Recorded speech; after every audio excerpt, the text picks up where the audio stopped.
battleground that was introduced in the game, and it's still probably the best one for gaining honour,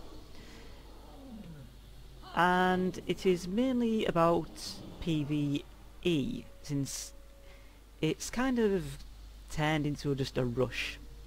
It's not quite like the old days when it used to last for 10 hours and you could just hop in and out of it when you felt like it. So, the Horde starts at the bottom and the Alliance at the top. The objectives, if you follow them all, are to destroy the towers for the opposing faction, take the graveyards so that you can spawn closer, and then defeat the end boss. As it stands at the moment, the towers are quite important still, because they weaken the end boss, because the end boss has got 4 guardians, and they each buff his damage by, I think, 25%. So it's a good idea to take at least 2 of those down. And once 2 towers are down, that's generally when people like just to rush in and try and actually kill the boss.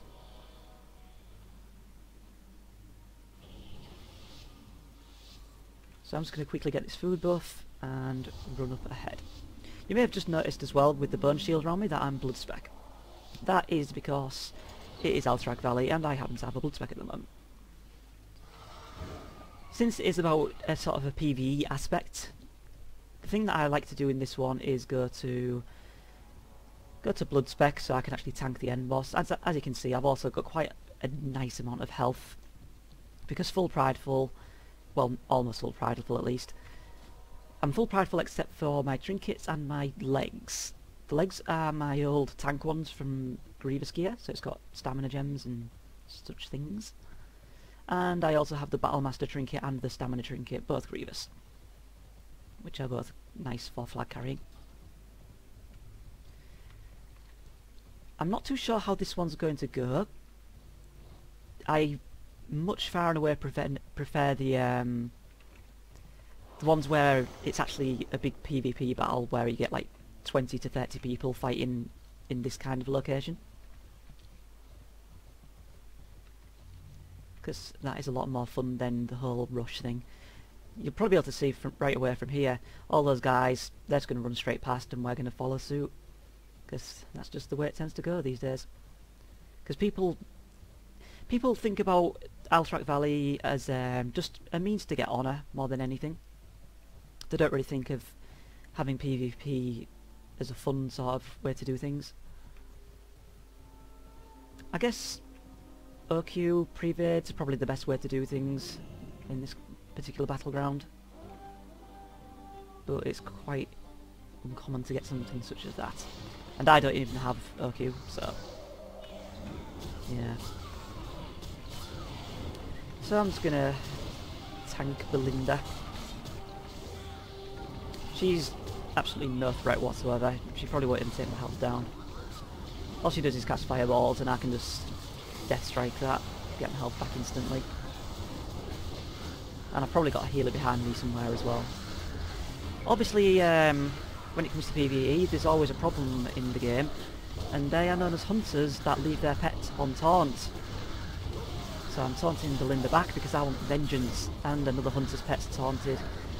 It is, when you're a tank, it is the most annoying thing imaginable, it really is.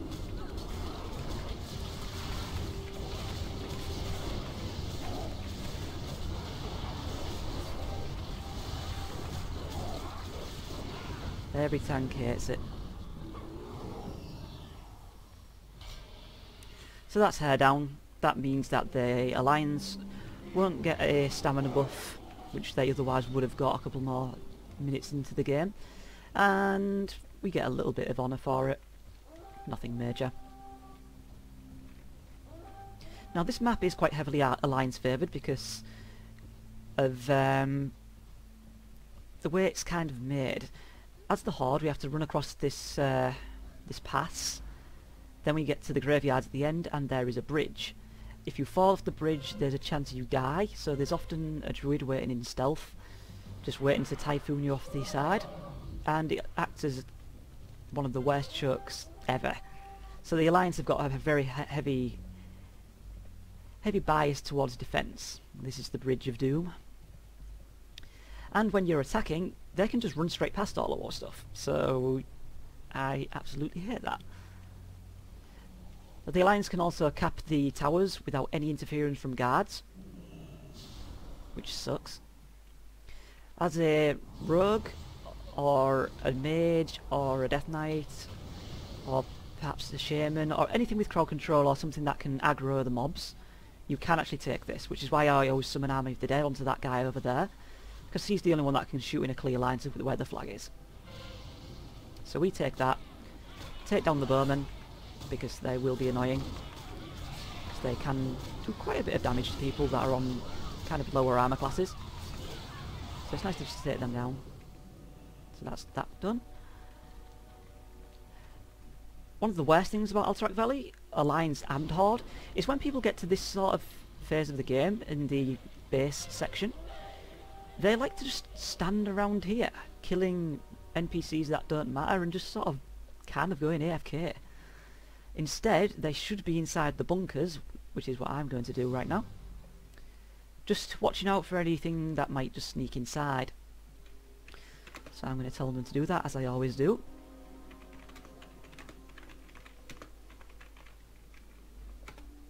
And I pay you to still have caps lock on. Right. So as you can see, they've all got all graveyards and towers. We've lost one of that ours there, so that sucks. Because of the rush sort of style of this one, whoever gets the first two towers is generally the one who wins. And because it is Alliance favoured, it's nearly always the Alliance. It can be helped a lot if people go and just pile into there and try and take the towers back, but it's quite rare. Because it's Alliance favoured and people in this battleground on probably both sides tend to be quite stupid, I usually blacklist this place. Because it just rushing to do PvE objectives does annoy me, like I said in the Isle of Conquest video. Actual PvP should be about PvP, so... Sadly, Alterac Valley is not as good as it once was. Back in the day, it used to be really cool, because it had lots of different components. There was actual quests, which still do exist, inside of the map. You could get a quest to go visit the mines. The mines are these places up here and here somewhere. And they now reduce the resource depletion rate and sometimes allow it to actually increase. In the olden days, you used to be able to get a quest to go in there, recover 10 crates, turn them in, and then you'd be able to summon cavalry units, and they'd go charging into the map. You could get, I think you could get goblin shredders, I don't really remember. You could summon the Ice Lord or the Grand Druid. Whenever you loot a body in this map, this NPC here probably has it. Armour scraps. You can turn armour scraps in at your main village, and you'd get an arm buff. That still exists. You could get various types of blood off the enemy that you looted, and you'd be able to turn those in for a shaman or something, and then the shaman would go to a certain point in the map. For the Horde it's around here, I think. Oh no, it's actually there.